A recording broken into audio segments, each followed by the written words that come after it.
السلام علیکم. جی څو خبرې کوئ؟ زمرود خان یوسف خبر کوم. یوسف دراني صاحب څرنګه خیر تاسو ټیک ټاک؟ خیر دی، قراري دی، شکر دی، خیر دی. پروګرام کې هرکلی وایو څه پوښتنه کول غواړئ د مفتي صاحب؟ ډېره مننه. مفتي صاحب ته را یو خواست دی چې د حسن رضی الله عنه په دې زندګۍ باندې لږه روشني واچوي دی چې څنګه کوفې ته او کربلا ته لاړ که نه.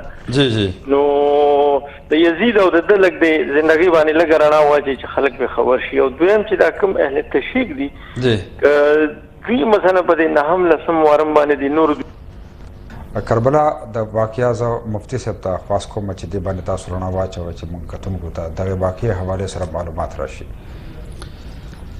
کربلا واقعیا زه چې کله تاریخ ګورم یا کتابونه ګورم نو د کربلا د واقعیا هغه واقعیا ده چې په دې کې دومره زیات دروغ او دومره بهتان او دومره غلط خبرې خلکو په دې کې لکه روایت کړي دي او په کې نه شامل کړي دي چې حیران بشي او به وایي چې یا الله خو بیا هم سړی دا وایي چې خو هر سړی خدای ته پیش کېږي او هر سړی د خپل قول او د خپل فعل هغه جواب کوي.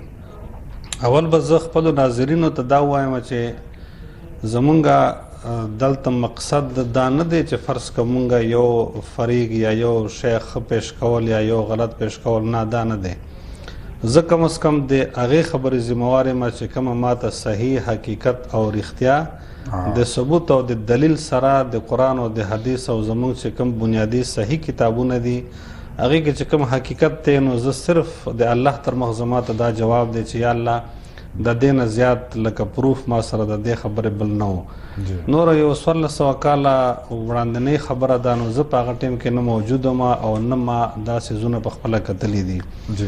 البته دا خبره ده چې زه هغه کیسه قطعا نشم کوی چې کومه دروغ ده یا ما ته ښکاري چې بھائی دا خبره غلطه ده، د یو صحابي شان دا توهین دی او د هغې پسې یو غلطه خبره ده.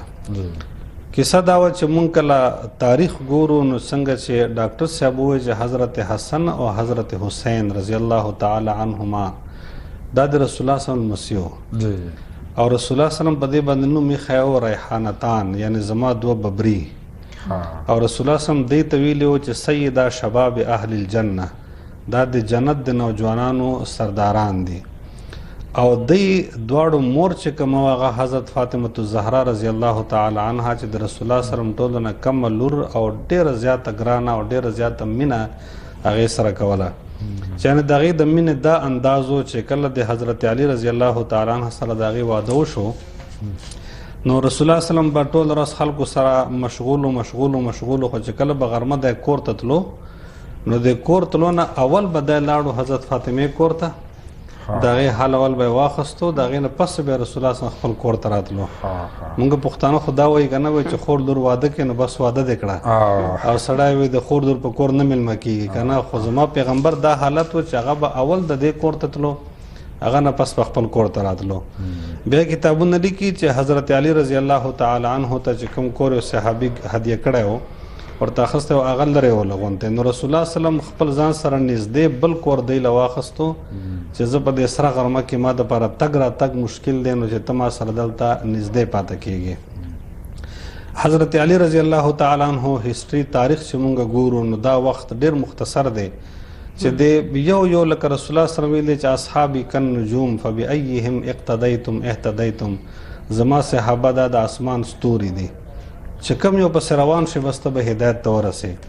نو چې د یو سړي تعریف الله په قرآن کې کړی او رسول الله سلم کړی نو زمونږ سره وخت ډېر کم دی، هغه تعریف یا د هغه صفات مونږ نشو بیانوی.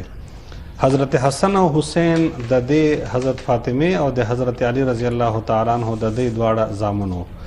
د دې مطلب دا نه دی چې د رسول الله صلی الله علیه وسلم مسیح صرف دغه دوه بلکې د رسول الله صلی الله علیه وسلم مسیح د مشر لور چې کومه وه حضرت زینب رضی الله تعالی عنها د هغې نه یو زوی و د هغې نوم هم علي و او د هغې نه یو لور وه د هغې نوم امامه و چې بعد مې حضرت علي رضی الله تعالی عنها د هغې سره واده هم کړی و د حضرت فاطمې نه پس ته.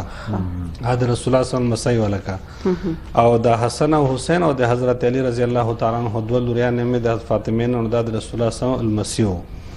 حضرت حسن مشر و او حضرت حسین چې کوم د دا کشر و لکه څنګه چې ډاکټر صاحب وویل چې دی برپور په هر جهاد کې په هر محاذ په هر قربانۍ باندې موجود و. بیا تربیت د رسول الله صلی الله علیه وسلم په لاس باندې شوی